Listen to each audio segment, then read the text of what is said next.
Bloomberg Audio Studios. Podcasts, radio, news. The government shutdown started at midnight on Wednesday, but it'll take a while to feel its full impact. Gregory Korte covers the White House for Bloomberg, and he says shutting down the U.S. government is a process.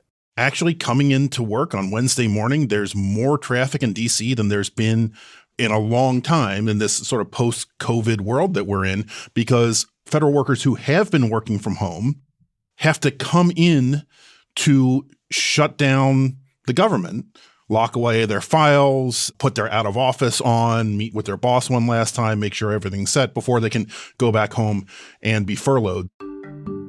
And it's at that point, Gregory says, when you and I will start to feel the effects of a government shutdown in earnest. You'll call a government office with a question and no one will pick up.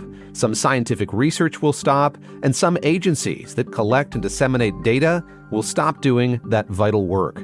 I will give you one example of a very specific way that this could impact 70 million Americans, and that is that the October Consumer Price Index number is essential for the Social Security Administration to compute the cost of living adjustments for retirees who depend on Social Security benefits. Social Security Administration has not said how they're going to do that. If they're missing a month's worth of data, will they just use 11 months? Will they delay it? It's just a routine use of government data that happens. People don't think about it, but all of these mechanisms are built on government data. And if you don't have the government data, then you can't adjust for inflation. Policymakers at the Federal Reserve also rely on those inflation numbers and on data about the labor market. The latest monthly jobs numbers were scheduled to be released on Friday, but because of the government shutdown, they won't be. Molly Smith is an economics editor at Bloomberg, and she says this is likely to make the Fed's next rate decision at the end of October all the more complicated. Remember, the Fed just lowered interest rates for the first time this year. They've been thinking, okay, inflation has been running still well above target, but the last jobs report seemed to suggest that the labor market is starting to really falter a bit and that we've got to do something. And that's what all of this has been hinging on, about expectations for another 2 cuts this year, expectations for any next year. It's really all about the labor market, and that so depends then on what the government's data says. I'm David Gura, and this is The Big Take from Bloomberg News. Today on the show, a government shutdown impacts the economy and economic data. What that means for policymakers, investors, and everyday Americans who depend on it.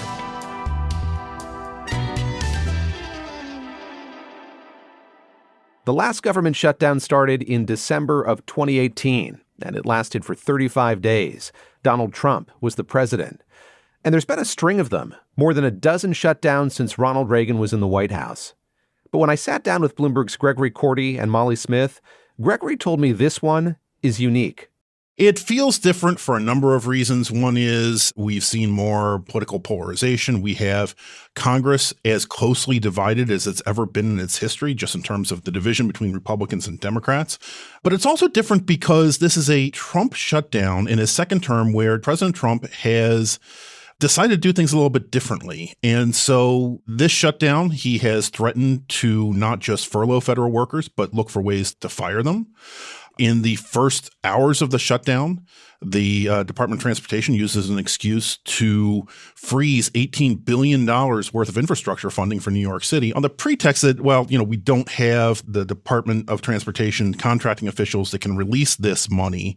So there may be a number of things where these were things the government did that the Trump administration didn't particularly enjoy doing in the first place, and the shutdown gives them a very convenient excuse not to do that. In the meantime, the things that they want to do, they have found ways to do them. And so one of the things that we found looking through these shutdown plans is it looks like fewer federal employees will be furloughed because they've gotten creative in finding other sources of funding and finding sort of new legal interpretations to say, even though the law says, Congress has said we can't spend money if it hasn't been appropriated by Congress, these are essential functions. They broaden that definition to allow more federal workers to show up to work, even though they won't get paid until the shutdown ends.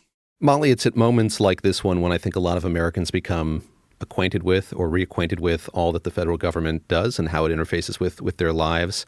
Economic data is a part of that. We think about what the Labor Department does or the Commerce Department, but really all of these agencies are producing data that's important. Could you just describe sort of the impact a government shutdown has on their ability to collect and disseminate that data?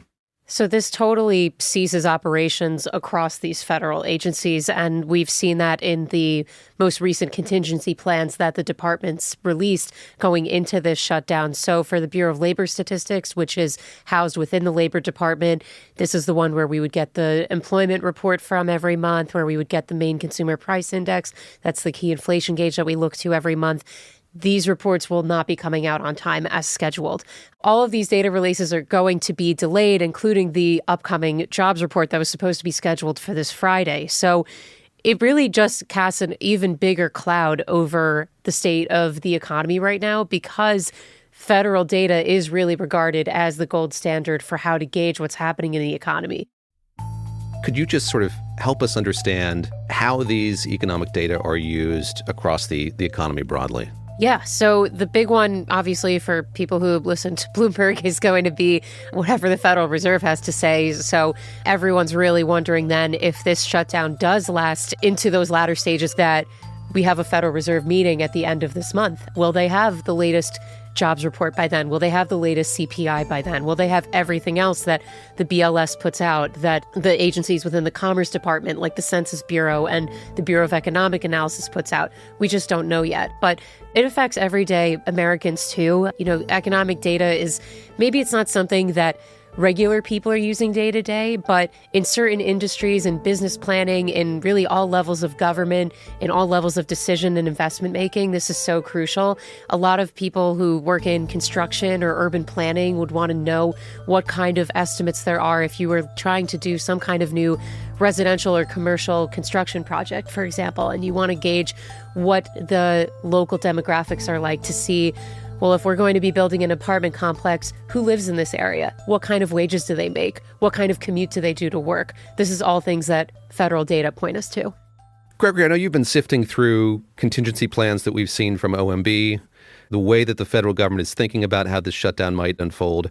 When you look at past shutdowns, what can we learn? What can we ascertain from how they approached the release of data, the collection of data, this particular facet of what the federal government does?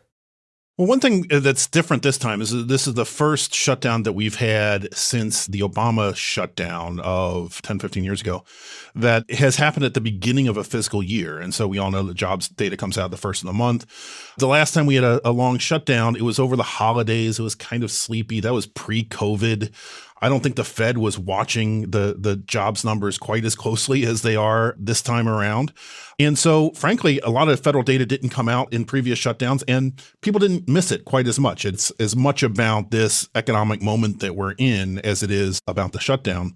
But also, there's a backdrop here where President Trump had fired the commissioner of the Bureau of Labor Statistics, has not been happy with the data that he's getting out of the Labor Department anyway. And so a shutdown means we don't get the data, but it also means for President Trump that there's no chance of bad news coming out of his administration on the labor market, at least as long as there's a shutdown. And of course, that will catch up eventually.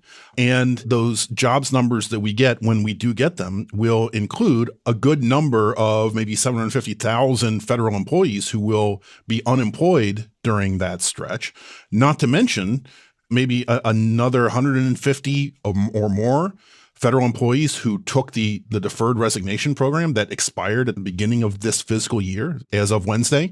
Those are now off the federal payroll. And so there are going to be a number of shocks to the next jobs report when we get it.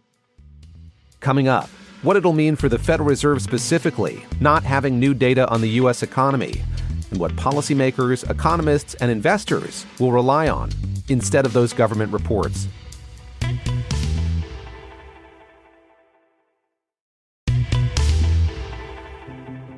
The Federal Reserve's rate-setting committee is scheduled to meet next on October 28th and 29th, and that'll happen whether or not the government is open. In September, Fed Chair Jerome Powell signaled he and his colleagues are open to another rate cut this year, but that will depend on the latest data, especially data on the jobs market. We're in a meeting-by-meeting situation. We're going to be looking at the data.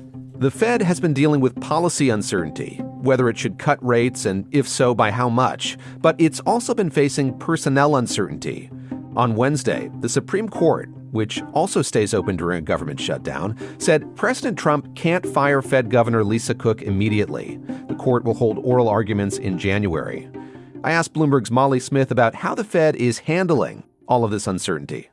It's a really feisty time at the Fed right now, which is, I feel like, not a word we use a lot. That's the adjective, to describe though. Yeah. the Fed. You know, it's usually the Fed, as well as some of these other agencies that I've named, tend to be, they function best when you don't really hear about them. But there's just been so much changeover at the Fed recently. Obviously, with Lisa Cook's position, we had a different Fed governor resign recently, and that opened up a spot for Stephen Myron to come into. So that was one of Trump's top economic advisors who recently just joined the Fed. Of course, we have Chair Jay Powell's term ending next year. There are all these moving parts right now that I think this maybe adds a little bit of stability at a time when there hasn't been a lot of stability at the Fed. So I'm sure there's going to be so much more on this to come that I don't think we've heard the last of what's happening with Lisa Cook yet. When Fed policymakers gather in Washington at the end of the month, they're going to review all the economic data they have. And I asked Molly what they'll rely on if they don't have a new jobs report or a new CPI report. So there are a lot of other companies that they basically will look at their own metrics of their payroll providers, like ADP is one of them. Revelio will scrape through job profiles online. LinkedIn and Indeed do similar metrics using their own job platforms. This is basically what we're left with. We just saw a metric from ADP about their employment gauge in the month, which a lot of economists typically don't like to look to already because it doesn't closely align with what the BLS puts out.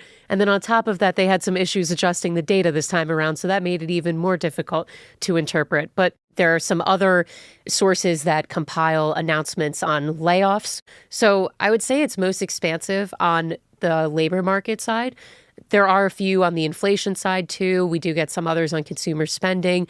Probably the best of what we see is on the housing side. The National Association of Realtors is usually like the go-to source for sales of existing homes in the U.S., and that's based on contract closings. And they also do a leading indicator based on contract signings. So we still do get a decent amount of housing data, granted not on the new homes or residential construction side. That all comes from census. And we do have all these private sector sources, but a lot of them rely on what the government has to say. They don't operate totally independently of what the Bureau of Labor Statistics has to say. So needless to say, there are still holes. They're just not going to add up to be the full picture we'd have otherwise. How did you read the numbers from ADP this morning? A miss compared to what the median estimate was. Saw a revision from the last period as well. What does that tell you, bearing in mind what you just said, which is it's not going to give you the same picture that the Labor Department data would? It was a particularly challenging ADP report to dissect because they also then used a separate measure from the BLS to readjust their data. So that resulted in the payrolls dropping as much as they did. They fell 32,000 in the month of September. Just for reference, economists that Bloomberg had surveyed had put in a median estimate of a gain of 51,000. So it was a bit challenging to get through to see what this meant with the data methodology. Some economists even said they couldn't totally make sense of it. And it just made it even more difficult to rely on what ADP has to say. Granted, if you just take a step back, though, I don't think this changes the overlying trend that we're seeing in the labor market, that it is weakening, that we are seeing pay gains soften. We are seeing hiring slow down. There's less demand for workers. I think right now the question is just the speed of which that's happening at. Gregory, I'm curious sort of how policymakers in Washington are reacting or not reacting to this shutdown. I don't think that we've gotten a statement from the Federal Reserve, for instance, or from any of these agencies that goes beyond just the kind of contingency plans they're putting in place. But what's the reaction been broadly as you've watched this unfold over the last 12 hours or so? You know, the thing about shutdowns is I think we've just kind of gotten inured to them somewhat.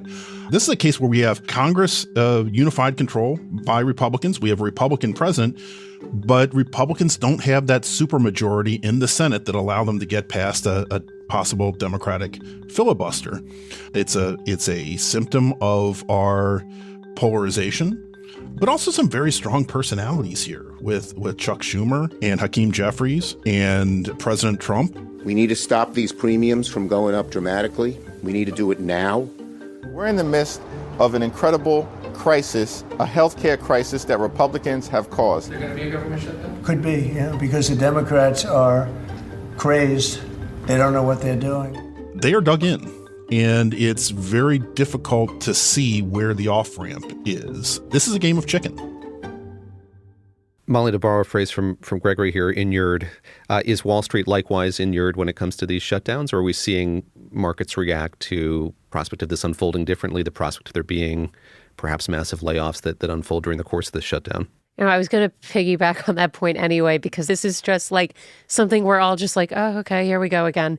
But as far as the market reaction, haven't really seen much of one, I think. And that kind of also speaks to the fact that, like, yeah, we know the drill. We've seen how this shakes out, but we don't know how long this is going to go, what other, services are going to be affected by this, how much data is going to go by that we won't see.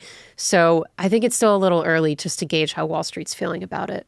We've talked an awful lot about economic data. And Molly, let me ask you lastly just about the economy. And you've mentioned how the labor market is showing signs of cracking. There are issues with it.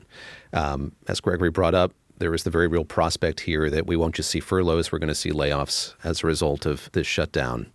What does that mean for the economy as you kind of forecast out and think about the impact that could have on, as you've described it, a very fragile U.S. economy? I mean, Gregory raised a great point, too, that we were already expecting to see federal government employment fall in the next jobs report because of what he had said with the deferred resignations offers, that if you had accepted one of those, September was the last month you would be on payroll. So the October jobs report will show the impact of that. So just if we have that many more layoffs as a result of this shutdown, it's just going to exacerbate that. Whether that ripples out to the broader economy, though, still really remains to be seen. Keep in mind also that federal contractors could be affected, as we're seeing in the New York City example, where the Department of Transportation's frozen money for the 2nd Avenue subway and the Hudson Tunnel project. And so that's $18 billion worth of construction that at the very least is going to be delayed. And, when you are a contractor, you very often live job to job and paycheck to paycheck. So if the Trump administration extends this shutdown to say, hey, look, we don't have the contracting officers that can provide for infrastructure projects in key places across the country, there could be a little bit of a domino effect there as well. This is The Big Take from Bloomberg News. I'm David Gura. To get more from The Big Take and unlimited access to all of Bloomberg.com, subscribe today at Bloomberg.com/podcast offer. If you like this episode, make sure to follow and review The Big Take wherever you listen to podcasts. It helps people find the show. Thanks for listening. We'll be back tomorrow.